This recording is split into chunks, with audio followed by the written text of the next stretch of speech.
think GOP leadership is concerned about it for sure. I mean, that's something that we've been talking about over and over again every opportunity we get. But it doesn't seem like the Democrat leadership really cares. They're not addressing it. They're not bringing it forward to even discuss on the House floor. They have no plan. They have no strategy. They just continue to do what they've been doing, which is opening up the border, allowing all these folks over here, no plan of attack at all, no plan to be able to handle it, to be able to prevent it. It's getting a lot worse. I have said that for months now. It's getting worse before it gets better. And unfortunately, what we're seeing is tens of thousands of people coming over into this country illegally. They are being let go into our country with absolutely no plan of where they're going, how they're getting there, what they're going to do once they get there, and or following up on them. To say that they are being monitored is a complete lie. And not only that, but let's add on to it the fact that none of them are being tested for COVID. They're not receiving vaccinations before coming into the country, and they're being released indiscriminately all around the country. And it is a national security issue. It is a humanitarian crisis, and the Biden administration won't even address it. Wanted to get your reaction, too, on a guy I call mediocre or milquetoast Mayorkas, blaming Mexico for the administration's violation of a Supreme Court order to reinstate the Remain in Mexico policy. Watch. We are complying with the court's order. We do have an obligation to implement the migrant protection protocols, and we are negotiating with Mexico because those protocols require a bilateral agreement. Yeah, the problem here is that Trump already did this negotiation, already got it done. So essentially, Team Biden is attempting to go around the Supreme Court by giving a wink and a nod to Mexico to not cooperate so Biden and his team can bring in millions of illegal aliens every single year. Am I reading this wrong? No, you're reading exactly right. And the fact is that one of the reasons why we had the Remain in Mexico policy was because we had a commander-in-chief who actually was willing to negotiate with Mexico and have them fearful that if they did not work with us and actually, motivate them to be concerned with what was happening on their own borders before they entered our borders, that we would pull back funding. You don't have that with this very, very weak president and the administration right now. They're completely denying that there even is as a problem, much less working with Mexico and demanding more accountability from Mexico. So Mexico has no incentive at all to be able to work with us, and they won't. So yeah, we can sit here and try to blame the Trump administration, but the fact is that since the Biden administration came and took over, you have seen tens of thousands, millions of illegal immigrants enter this country. You've seen hundreds and hundreds of pounds of illegal drugs. You've seen increases in human trafficking and sex trafficking. And the Biden administration has no clue, no plan, won't address it, and seems to be shifting resources away from the border to other places just for processing and babysitting. That's a problem. Yeah, and you know what? Congresswoman, don't forget that down there on the border, Latino communities are being decimated right now. Latino American communities, majority Latino communities down there just being destroyed, all because Biden is addicted to illegal immigration. And it also bears pointing out that Mexico, for crying out loud, this is how their life was before Trump. They were more than happy to send their illegal immigration problems to us. Biden and milquetoast Mayorkas are using a debunked lie to claim our border agents who were on horseback ran down and whipped illegal aliens who were rushing the border. Who is going to defend our law enforcement officials when they get their careers destroyed because Democrats need to change a narrative to make up for their lawless incompetence?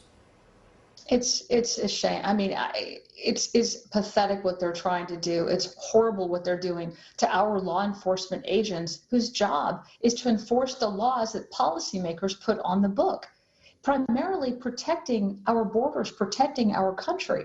And we are making them out to be criminals because they're doing their job. And, look at these people. If you are down on the border, if any of the members of the administration would bother to get down there and talk to the people, you can see how humanely they are reacting to this incredible stress and crisis that they've got. They are begging for additional resources. They are begging for help, and it's falling on deaf ears with the Biden administration. The resources aren't there. The respect isn't there. They're going to blame the people who are enforcing their laws.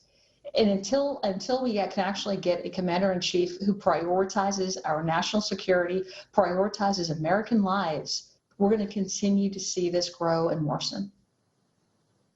Now, as Mr. Biden facilitates the illegal immigration of millions of foreign nationals, we have hundreds of American citizens still abandoned over in Afghanistan.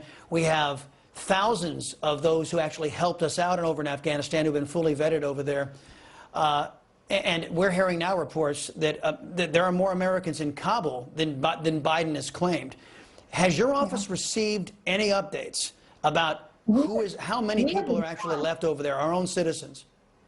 We have been trying to get information from the Intelligence Department, from Department of Defense, actually on the number of Americans that are still left over there. We are trying to figure out what the strategy is for bringing them home. We have asked for information about the number of allies that are still there. We've asked for information about the military equipment, the $85 billion worth of equipment that we left over there.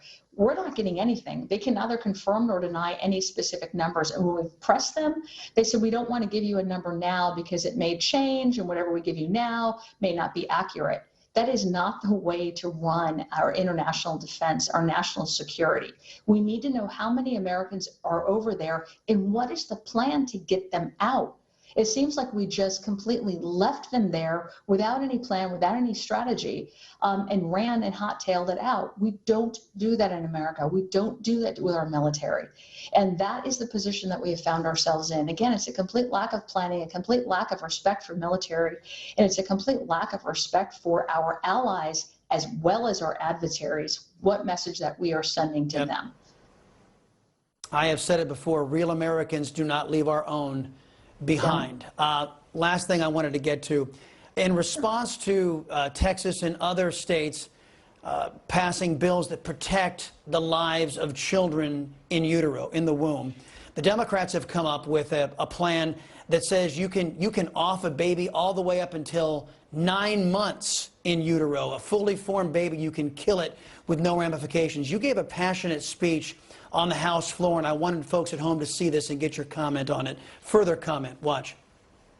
Years ago, I, like many women, suffered a miscarriage. I should have been able to hold my son in my arms, but that was not God's plan. Years later, I still grieve that loss. And not the loss of a generic cluster of cells, but an actual baby who would have been about this size. My son had his own unique set of DNA, fingerprints, blood type, and a heartbeat. Congresswoman, you've got those on the other side of the aisle, Nancy Pelosi and others, who are rabid, who are vicious, and can't wait to see an abortionist rip children like that, limb from limb, 9 months in utero, and they want to be able to kill those babies with permission, legal permission from the government. Can you respond to the Democrats? It is a barbaric bill that they're trying to pass. And it's shocking to me that after all of these years, we can't still agree where we've been in the past, that, you know, a child, a fetus that can be operated on, that can have heart surgery while in the womb now because of advances in technology, is not seen as a human. When holding that, the model that I brought, that's what a child at 20 weeks in utero looks like. And I don't think that Democrats are actually valuing life at all. I mean, seeing what's happening in Afghanistan, where we're leaving American lives behind, seeing what's happening at the border, where we're not providing, you know, safety to American citizens that live here, and seeing what we're doing with life in the womb, not even allowing them to have an opportunity to have life, to even be born. For years, for over 40 years, the Hyde Amendment provided that taxpayer dollars would not be spent on abortion. We're fighting that too. But the fact that a 9-month-old baby, completely viable, could be born and not protected in this country, and you've got Democrats overwhelmingly, unanimously accepting that, is horrific.